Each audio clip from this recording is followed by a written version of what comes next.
Your crypto is in jeopardy. I've already made a few videos about why you shouldn't keep your crypto on an exchange because it has this tendency to just disappear.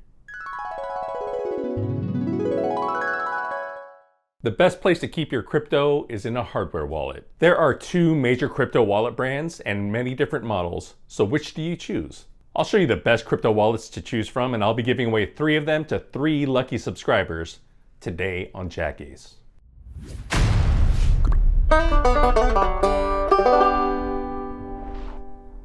What up, donkeys? Jackace here with Jackace.com, where we talk about my 3 favorite topics: gambling, crypto, and STEM. And today I'm going to show you which cryptocurrency hardware wallet to buy, and you'll even have a chance to win one of 3 that I'm giving away. Even if you're new to crypto, you've probably heard the mantra, not your keys, not your coin. Not your keys, not your crypto. Not your keys, not your coin. Not your keys, not your Bitcoin. The reason why this is such a common phrase is because crypto exchanges and other crypto sites are known for flying by the seat of their pants. They usually have poor security, poor management, and there could just be good old-fashioned malice. And I made a whole video about why you should keep your crypto in self-custody about a year ago, so check that out. All of these factors should make you want to get your crypto off these sites and in your control as soon as possible. And the best place to store your crypto is on a hardware wallet. The 2 major hardware wallet manufacturers are Ledger and Trezor. Both companies have been supplying hodlers with secure crypto hardware wallets since the mid-2010s. Trezor was the first to market and released the Trezor 1 in 2014, and Ledger released the Ledger Nano in 2016.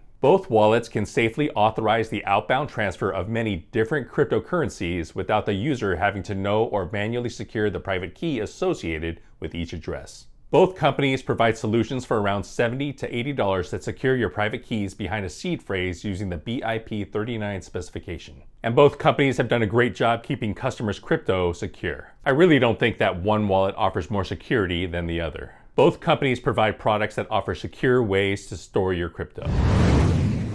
For most people, the #1 factor in picking a hardware wallet is which coins are supported. If your crypto holdings contain more than just Bitcoin, Ethereum, and ERC20 associated tokens, then you have to make sure the hardware wallet you choose supports your favorite coin. If your coin isn't supported, then all the security in the world isn't going to help you get your coins off an exchange. Trezor supports over 70 coins and tokens. And Ledger seems to have that beat with support for over 100 coins and tokens. So if your coin is only supported by one or the other, then your choice is clear. Just go directly to the Trezor and Ledger websites to make sure the coin you hodl is supported. So if all your coins are supported by both, then you can pick a hardware wallet that fits your budget. Both manufacturers have entry-level models that start at $70 or $80, and these are perfectly good devices that will do everything you need it to. And if you want a better experience, such as a color screen, larger display, or touchscreen, the Trezor offers the Model T for $220, and the Ledger offers the Ledger X for $150 and the Stacks for $280. Paying for the higher priced model should depend on how much you value the premium experience, and of course how much crypto you're entrusting it with. Both companies offer a variety of different experiences at different tiers, so you'll just have to compare each model to see if the added value is worth it to you.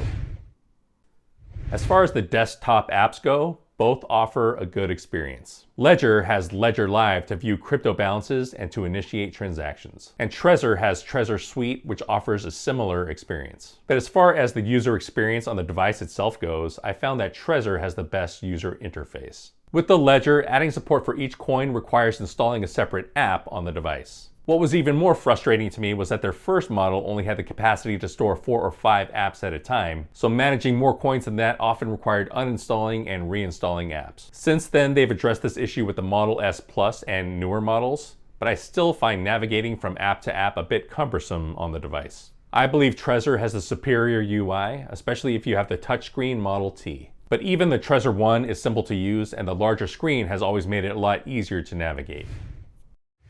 But apart from the device itself and the user experience, I do have a problem with Ledger. Because back in 2020, I was a victim of the hack that they suffered. And to be clear, no coins were stolen and the hardware itself wasn't compromised, but their entire customer list was appropriated by hackers back in July of 2020. Hackers were able to get a hold of customers' names, email addresses, phone numbers, and home addresses. And they got mine.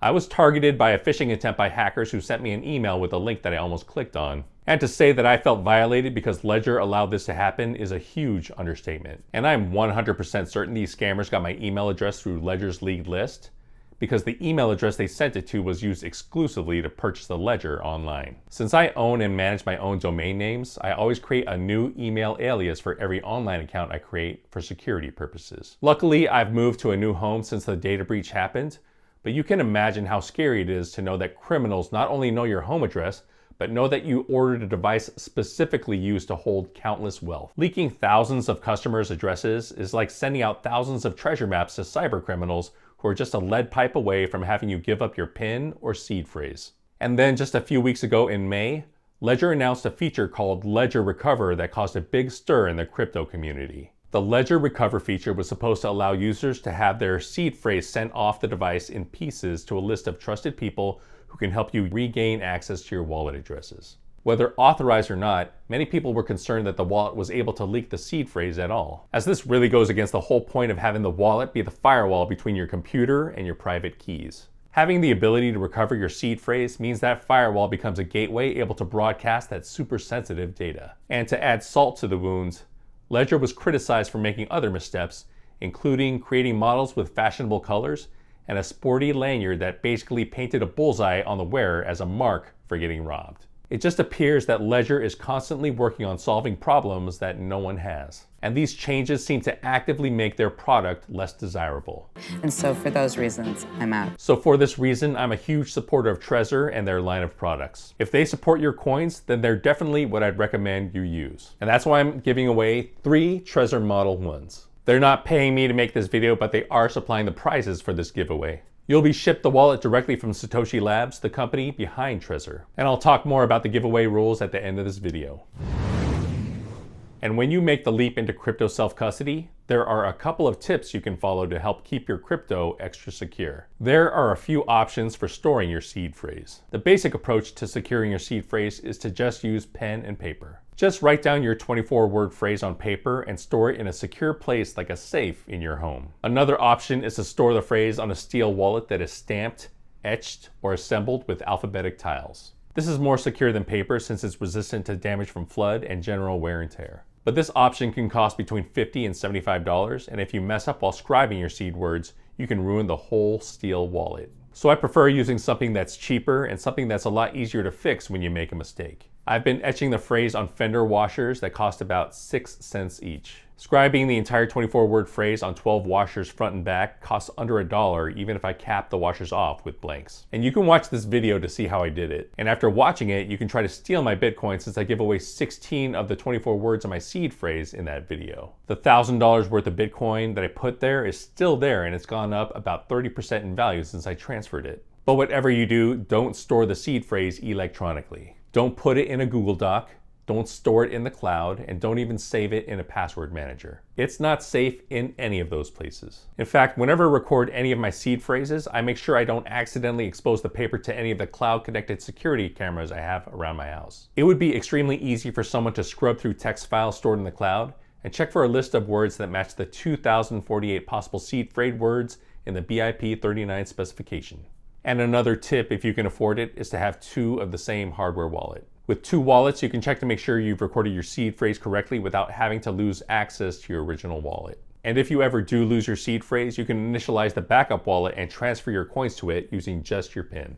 And another thing I do with my backup wallet is apply firmware updates to it first. I'll apply the firmware updates to the second wallet to see if everything still works properly before updating the firmware on the first wallet. Because if you apply a bad firmware update or if you leave the device in a bad state, you might end up bricking it, making it completely useless. And you'd have to buy a new one, wait a few days while it's delivered, and restore your seed phrase to regain access to your coins. And for those reasons, and for many more, it's just better to have 2 devices available. Of course, there are dangers of relying on self-custody as well. When you're in charge of maintaining your seed phrase, you're really in charge. There's no way to reset your password if you forget it, like with Gmail or your Apple ID. So if you lose your seed phrase, it's a certainty that you won't be able to recover your crypto from scratch. Any change that you can spare? I'd settle for a dogecoin. I'm so desperate. So back to the giveaway, I'm giving away 3 Trezor One hardware wallets. If you want to enter the giveaway, make sure you do the following: like this video, subscribe to my channel, and comment on this video which coins you plan on storing. You can also email me directly at trezor1giveaway@jackace.com if you don't feel comfortable commenting. The winners will be shipped the hardware wallets directly from Satoshi Labs in the Czech Republic, so there's no need to worry about possible tampering. But of course, you should still verify that it's securely sealed before you initialize it. If you found this video informative, remember to like and subscribe. I am not a financial advisor, and this is not financial advice. Keep on hodling, not your keys, not your coin, and peace out, donkeys.